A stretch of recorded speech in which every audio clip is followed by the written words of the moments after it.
بسم الله الرحمن الرحيم الحمد لله رب العالمين والصلاة والسلام على سيد الأشرف الأنبياء والمرسلين سيدنا محمد وعلى آله وأصحابه أجمعين أما بعد فأعوذ بالله من الشيطان الرجيم بسم الله الرحمن الرحيم. The section which we are going to look at in this week's lesson, in Arabic it's entitled as Babul Muharramat, and in this section we will be looking at those women whom it is impermissible, whom it is forbidden for a man to marry. The topic which we have been looking at has been with regards to nikah and marriage, and we looked at various rulings with regards to marriage in terms of the virtues of getting married. We've also looked at the conditions, the criteria, the requirements which needs to be found for the nikah to be valid in terms of offer and acceptance. In last week's lesson we were looking at some ahadith with regards to the virtues of saying khutbah before the marriage and so on and so forth. Now in this week's lesson we are inshallah going to look at those ahadith, those rulings which deals with those women whom a man is not allowed to marry, those women whom it is forbidden and haram for a man to marry. Now in Surah An-Nisa, from verses 22 and 24, Allah subhanahu wa ta'ala himself has listed those women whom it is forbidden and unlawful for a man to marry. Allah subhanahu wa ta'ala says, وَلَا تَنْكِهُوا مَا نَكَحَ آبَاؤُكُم مِّنَ النِّسَاءِ, which means, number one, that a man is not allowed to marry his father's wife, i.e. his stepmother. Just say, for example, his father got married to someone else, so this son is not allowed to marry his stepmother. Or it could be so that his mother was divorced by the father, or his mother passed away, then the father went and got married to another woman. So that woman will now be his stepmother. So what this Quranic verse is telling us, وَلَا تَنْكِهُوا مَا نَكَحَ آبَاؤُكُم مِّنَ النِّسَاءِ, that it is unlawful and it is impermissible for a man to marry his stepmother. And there are some ahadith which we're going to look at later, where it tells us that Rasulullah sallallahu alaihi wasallam ordered some Sahaba, ordered some companions to go and execute that person who had married his stepmother. Rasulullah sallallahu alaihi wasallam ordered that, go and kill this person, go and execute him. Why? Because he has done such a great sin. He has done something which is very, very bad, something which is very, very immoral in terms of him marrying his father's wife, i.e. his stepmother. And even Allah subhanahu wa ta'ala in this verse quite clearly says, إِنَّهُ كَانَ فَاحِشَةً وَمَقْتًا, that marrying your father's wife, i.e. your stepmother, it is indeed shameful and detestable. Fahisha, meaning that it is something which is shameful, and on top of that it is detestable, it is something which is disliked, something which is makruh, something which is not allowed in the Sharia. Now this was something which was very, very common in the days of ignorance, that what would happen is that when a father would pass away, that stepson would go and marry his stepmother. Very, very common. So the Sharia has quite clearly prohibited such an action, and the Sharia says that it's not permissible at all to marry one's stepmother. So that's one particular ruling. Another ruling which can be derived from this particular verse is, as soon as your father gets married to this woman, automatically this woman, your stepmother of yours, becomes haram and forbidden upon you. It's not like the ruling or the masla which we're going to look at later with regards to your stepdaughters, where she only becomes unlawful and haram after you've had intercourse or jima with the woman which you've married. Only then the stepdaughter becomes unlawful and haram. But when it comes to your stepmother, as soon as your father has married either a second wife or like for example your mother has passed away or has been divorced and your father goes and gets married to another woman, as soon as the nikah is done, straight away automatically that woman and you are now unlawful and haram forever and ever. So that's another ruling. Another ruling which is also very, very important is that if, say for example, your father, he didn't marry a woman, but he committed zina or adultery with another woman, similarly that woman will also become unlawful and haram upon you. And we call this, technically or Islamically speaking, the masla or the rule with regards to hurmat-e-musahara. Now hurmat-e-musahara, I'm going to mention this ruling. Some may say, oh well, why is Mufti start mentioning this ruling? The reason I'm going to mention it is because it's a very delicate ruling, nazuk as we say in Urdu, but it's so delicate and nazuk that if you don't know about this particular ruling, then lives and marriages can be terminated and can come to an end. Now the way this particular ruling can happen, I'll give you an example of what Maulana Ashraf Ali Thani rahmatullah alayhi has mentioned in Behshti Zawad.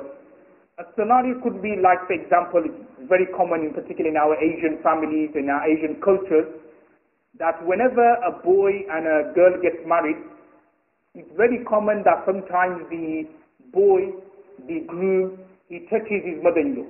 Like he touches her hand and so on. Sometimes the mother-in-law touches the boy's hand. Very common. It's considered one of those kind of cultures or customs or rituals for the nikah. Now, if say for example, the groom, if he was to touch his mother-in-law, and whilst touching her, either he had lust or desire. He had like desire. Or the mother-in-law had desires for the groom. Now if that was to happen, and remember that desire or the condition for desires or lust is not just necessary from both parts. If only one of them was to have it, either the groom had it or the mother-in-law had it, then the ruling is that groom and the relationship he had with his mother-in-law, i.e. they now become haram because he touched her with lust. So what will happen is that woman's ancestors and descendants will now become haram upon this groom, upon this boy. And similarly vice versa, the mother-in-law's groom here, the groom's ancestors and descendants will also become haram upon her as well. So going back to this example here, if the boy touched his mother-in-law with lust, so her ancestors, the murad, i.e. her mother, her grandmother and so on will become haram upon the boy, but also her descendants, i.e. her daughter, her granddaughter, and the daughter, remember, who you're trying to marry, who you are going to get married to, she will now become haram upon you. So this is very, very delicate, and sometimes it happens like, there have been cases where, like for example, Nauzubillah, may Allah forbid, but something like the father-in-law does something bad with the daughter-in-law, touches the daughter-in-law, or like, goes one step forward and has intercourse or has a unlawful relationship with the daughter-in-law. Now when that happens, so that's like zina here, so when that happens, the father's ancestors and descendants now become haram upon the girl. So the father's descendants, i.e. the boy, will now become haram upon this girl, i.e. your wife who you've been married to for many, many years, she will now become haram upon you. And many, many cases there have been. Just recently I was dealing with a case where, again, a father, his son, did something unlawful and haram with the father's stepmother, the father's second wife.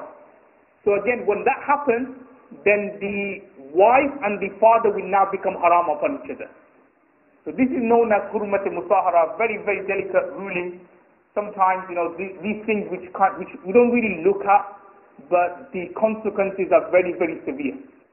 Where, like for example, if you had unlawful relationship contact with a woman, then her ancestors and descendants become unlawful and haram upon you straight away. And it's mentioned in the books of fiqh that when that happens, they become haram forever. It's not like a temporary haram. It's not like when we look at the section of divorce where it says 3 divorces and the concept of halal and so on. No, they become haram forever and ever and ever. There's no wait for the couple to get back together again. Even to the extent that if they are living together, then it's mentioned in the books of fiqh that it is up to the Qadi or the Islamic judge, or if you want to look at it in a modern day example, the Islamic Sharia Council of that country or that particular town or city. They will have to cancel the marriage. They will have to do fasq and nikah between the boy and the girl. So this is a very, very delicate ruling, a very, very important issue in terms of, and that's why when we look at this ruling, we could then understand the hikmah and the wisdom of farda and hijab in Islam. Why Islam takes such a strict look at hijab and farda. So sometimes people say, oh, well, why can't men and women intermingle with each other? Why can't they be together? Why can't we have same functions? Why can't they come into the prayer room and pray salah and namaz with women? Because of these things. Because just say, for example, if somebody touched a woman and he had lust at that particular time, then the consequences in terms of if he happens to be from someone close by, then the consequences in terms of the other person's nikah is affected forever, and it is haram and unlawful, and this unlawfulness and hurma will remain forever. So that is the first verse, or the first part of the verse Allah has mentioned. Number 1, that it is impermissible for a person to marry the stepmothers, i.e. the wives of his father. Number 2, Hurrimat alaykum ummahatukum. The second woman who we are not allowed to marry are your mothers.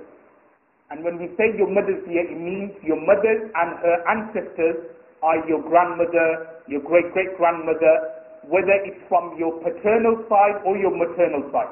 Whether it's your dadi or whether it's your nani, they are unlawful and haram for you forever. Number 3, وَبَنَاتُكُمْ. Allah subhanahu wa ta'ala says that it is unlawful and haram to marry one's daughter. So your own daughter, your own flesh and blood, you're not allowed to marry them.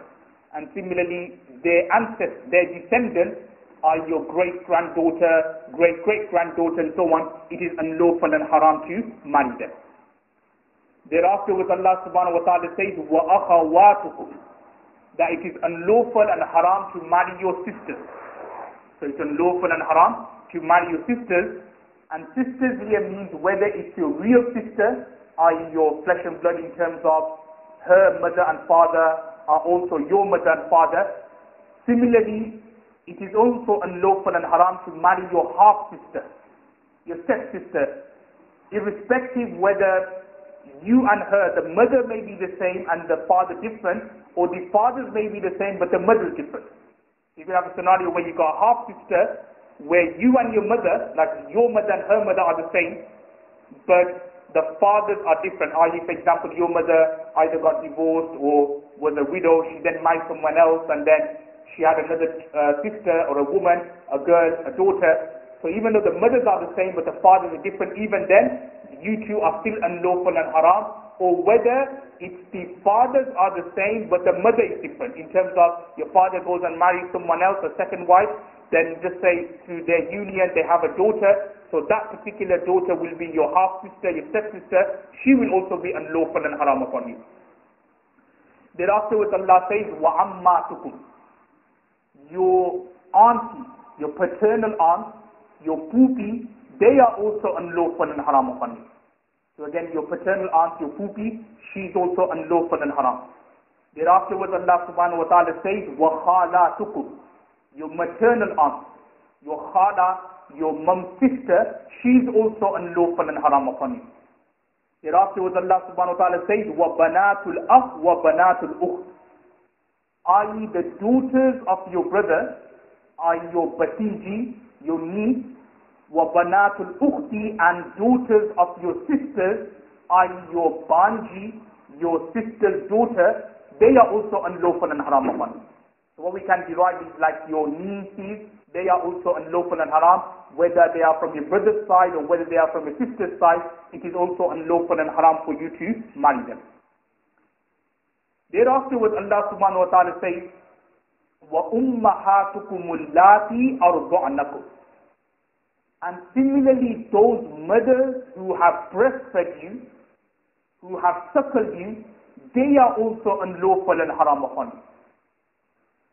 Now, this particular concept of breastfeeding or sending a son or a child to someone else to get breastfed, it's not as common in this day and age, but during Rasulullah sallallahu alaihi wasallam's time, the companions' time, it was very, very common. And we look at the hadith later where Rasulullah sallallahu alaihi wasallam, he was breastfed by 4 women. We look at that inshallah later. But it was very common in Arabia in those days that what would happen is that when a child was born, obviously the first couple of months, obviously the mother would look after it, the mother would breastfeed it. But thereafter they would send this particular child to the villages. Like in the case with Rasulullah sallallahu alaihi wasallam, he was sent with Halima Sa'diyah radhiyallahu anha, and she breastfed Rasulullah sallallahu alaihi wasallam. She looked after Rasulullah sallallahu alaihi wasallam, gave the tarbiyah and the upbringing of a village life. Because even nowadays as well, village life is considered more better. The country life is considered more better than the city life, where it's always busy, it's always rush. The food, the diet is not that good as say if you were living in the country, if you were living in the village. So what happened? Rasulullah sallallahu alaihi wasallam's mother Amina radhiyallahu anha sent Rasulullah sallallahu alaihi wasallam to Halima Sa'diyah to the villages so that she can breastfeed Rasulullah sallallahu alaihi wasallam, look after Rasulullah sallallahu alaihi wasallam. Now anyway, going back to the Quranic verse, what this verse is saying is that the mothers who have breastfed you, they are also unlawful and haram upon you as well. Because they are now considered to be like your mother. Obviously the difference is that your real mother is from your lineage, is from your nasab, whereas these mothers, they breastfed you, and because of that reason, they have the more or less the same right and the haqq as your mother from birth. Now another couple of points to mention with regards to breastfeeding and suckling. Number one is, according to the Hanafi fiqh, there is no restriction in terms of the quantity of the milk. What I mean by that is, if a baby, say for example, just had a bit of milk from a mother or from any other woman, automatically that woman now is considered to be the foster mother of this boy. Even if it was a teeny little bit of milk, it went down the baby's throat into its body, automatically that particular woman will be considered the foster mother of this particular child, and obviously any kind of marriage union between them two will be unlawful and will be haram. So that's one. And the second ruling to remember here is that this form of rada'ah, or this form of fosterage, or this form of relationship can only be established if it's within 30 months, i.e. 2.5 years, from the day the child is born, according to Imam Abu Hanifa rahmatullah alayh, whereas other Imams such as Imam Yusuf, Imam Muhammad of the view, 2 years from the day the person is born. So what I'm trying to say is that, just for example, if a child is born, and within 2.5 years, a woman, a random woman, a strange woman, got hold of the child and breastfed this child, automatically there will be a fosterage relationship between them two. Hence, in the future, this child would not be allowed to marry this particular woman. However, just say, for example, if there was a woman and she breastfed a child of 3 years old, or 4 years old, 5 years old, or just for example, like she got some milk, breast milk from somewhere, and then she gave it to the child to drink. Now, in that situation, the rada'ah and the fosterage would not be established. Because remember, the reason why we say fosterage is established is, as mentioned in the hadith, Rasulullah sallallahu alaihi wasallam said, إِنَّمَا الرَّضَاعَةُ مِنَ الْمَجَاعَةِ, which means fosterage is only from hunger. Which is trying to say is that when a child is young, i.e. within 2 years, 2.5 years, because its main nourishment or its main ghiza is milk. So that milk which he has drunk from a woman is going to now go penetrate into its bone, penetrate into its flesh, and it's going to grow this particular child.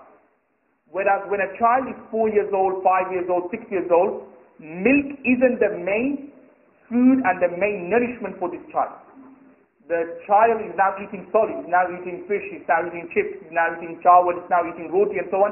These are the main nourishment for the child. So a bit of milk is not going to affect the child. It's not going to grow the child up. But for a baby, that's the main nourishment.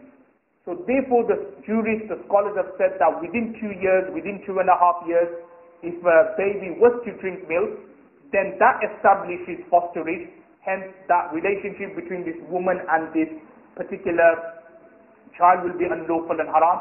But anything more than that or above that, then that doesn't establish the fosterage, and that would not establish the rada'ah. The next part of the verse, Allah subhanahu wa ta'ala says, وَأَخَوَاتُكُم مِّنَ الرَّضَاعَةِ. And similarly, your foster sisters are also unlawful and haram. Just for example, there was a mother, and she was breastfed you and another girl. Now, when this happens, you and this particular girl have now become foster sisters.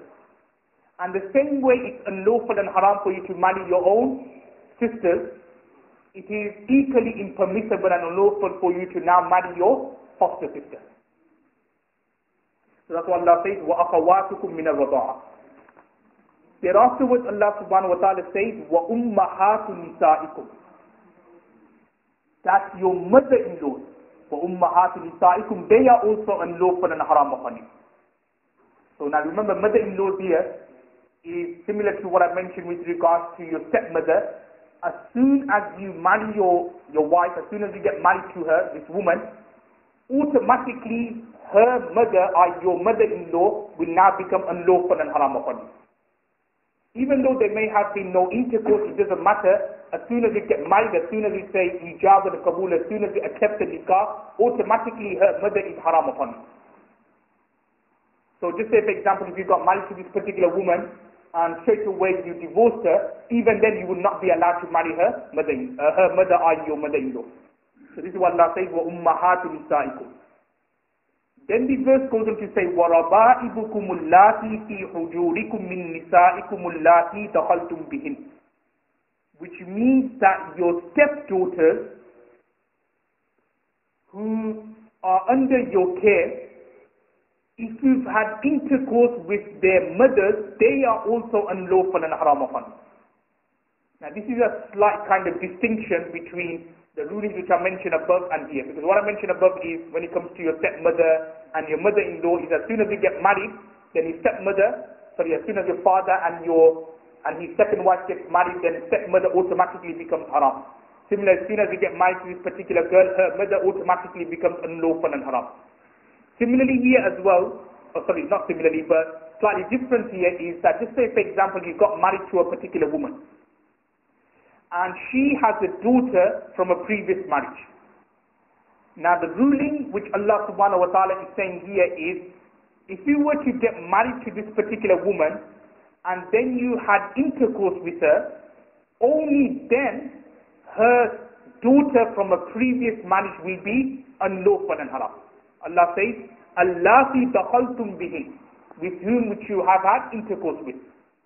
So from this we can derive that if, say for example, somebody got married to a particular woman, there was no intercourse with her and he divorced her straight away, then he will now be, technically speaking, allowed, and it will be permissible for him to marry that woman's daughter from a previous marriage. Why? Because there was no intercourse between himself and his, i.e. the mother. But if there was if there was intercourse between him and the mother, then obviously he would not be allowed to marry the mother, i.e. this woman which he has married, the mother's daughter from a previous marriage, he would not be allowed to marry her. The next woman who Allah subhanahu wa ta'ala says are unlawful or haram upon men are وَحَلَائِلُ أَبْنَائِكُمُ الَّذِينَ مِنْ أَصْلَابِكُمْ, i.e. your daughter-in-law, the wife of your son. So as soon as your son gets married to a particular woman, then automatically the father is not allowed to marry this particular woman. She becomes unlawful and haram. Thereafter, what Allah subhanahu wa ta'ala says, وَأَن تَجْمَعُوا بَيْنَ الْأُخْتَيْنِ, that it is unlawful and haram for a person at the same time to be married to two sisters. Obviously, you can marry a particular woman, there's nothing wrong with that, but at the same time to be married to her sister, because in Islam, you are allowed, or it is permissible for a man to marry 4 times. So obviously he could have 2 wives at the same time, nothing wrong with it. Now what is impermissible though is that it's not permissible or lawful for him to be married, say, to a particular girl, say her name is Zainab, and then at the same time to be married to Zainab's sister, just say her name is Ruqayya. He's not allowed to do that. And the reason why, and it's very simple, the reason for its impermissibility is because what will now happen is there will be something which we call qata ta'alluq or qata rahmi, a breaking of connection between the two sisters. Because what will happen is that because obviously each sister, they will try to like compete with each other to get the affection and the love of the husband. So sometimes what could happen is that there could be some kind of conflict, there could be some kind of like politics going on between the two sisters. So that could lead to a kind of breakdown of their relationship. So therefore the Sharia has said that, look, fair enough, you could marry a particular girl, but don't marry her sister at the same time. It is unlawful and haram. Now this leads me on to a very, very important ruling here. And this is something which you need to understand, because some people, obviously, as you know, when you marry to a particular woman, you're not allowed to marry her sister. The Quran quite clearly says that. Now what people now done is that they then said, oh, because her sister, you're not allowed to marry her, she is now your mahram. I.e., there's no need for you to do parda between you and her sister. And so that basically, in the Quran it says, oh, you're not allowed, you can't be married to a woman and her sister at the same time. So because this section which we looked at, it talks about muharramat, those women who you are not allowed to marry. So therefore people have wrongly now misinterpreted the verse to their benefit, in terms of they now say, oh, your wife's sister, you don't have to do hijab in front of her. If she comes in front of you, that's okay. You go in front of her, you joke around with her, as is kind of like the custom nowadays in certain families. There's nothing wrong with it. That is permissible. That is okay. Now remember, that is not okay. That is not permissible. And I mentioned this ahadith before. Rasulullah sallallahu alaihi wasallam describing in-laws to be death. Because many of the unlawful relationships which does take place is between a boy and his, say for example, brother's wife, i.e. his sister-in-law, or for example, a man and his wife's sister, i.e. his sister-in-law from the man's side. This is where most of the wrong relationships happen, unlawful relationships. And the reason why is because people kind of misinterpreting and taking the wrong meaning of these verses. Remember, your sister-in-law, because you are allowed to marry her. Remember, those women who are allowed to marry, they are considered to be ghair mahram. You're not allowed to look at them. There has to be parda and hijab between them. Those who you are not allowed to marry, they are your mahram. You can look at them. Now, because your sister-in-law, or a friend of she's not allowed to be married now, you can't marry her now. But because you are allowed to marry her in the future, let's say something happened to your wife and so on and so forth, she is your ghair mahram. She is a strange woman. You're not allowed to marry her. Hence, because she's a strange woman, so you are allowed to marry her in the future. So therefore, you will have to do hijab and parda for her.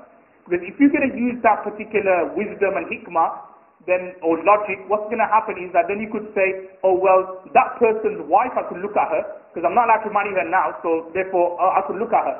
You won't be able to use that particular logic and hikmah. So what I'm trying to say is that your sister-in-laws, there has to be parda, there has to be hijab between them. Why? Because even though saying that you're not allowed to marry this particular woman, but in the future you are, hence she is your ghair mahram, you have to do hijab from her. So then obviously if you're going to use that logic, then that person's wife, you're not allowed to marry her because she's married, but you know, you could then say, oh well, I could look at her now because she's married to someone else, I could now look at her because I'm not allowed to marry her now. No, you're still not allowed to look at that person's wife because she is also unlawful and haram upon you. So just keep that ruling in mind. وَأَن تَجْمَعُوا بَيْنِ الْأُخْتَيْنِ.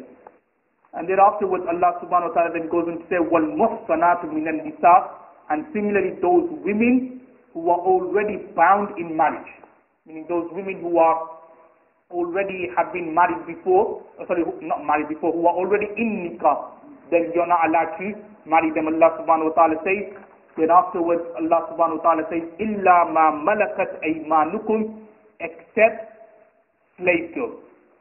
So from here Allah subhanahu wa ta'ala mentioned those women who you are allowed to marry in terms of your slave girls, you're allowed to marry. But remember, it can't be your own slave girls. So that's like another ruling which is mentioned in the books of fiqh, that if you have slave girls, you're not allowed to marry your own slave girls, but if it's somebody else's slave girls, you're allowed to marry. And thereafter, what Allah subhanahu wa ta'ala says, وَأُحِلَّ لَكُمْ مَا وَرَاءَ ذَلِكُمْ. So I've mentioned around 10, 11 women who you're not allowed to marry, but besides that, وَأُحِلَّ لَكُمْ مَا وَرَاءَ ذَلِكُمْ, Allah subhanahu wa ta'ala has said, all of them are now haram. So besides those 10 or 12 which I mentioned, like your mother, your stepmother, your mother-in-law and so on, all besides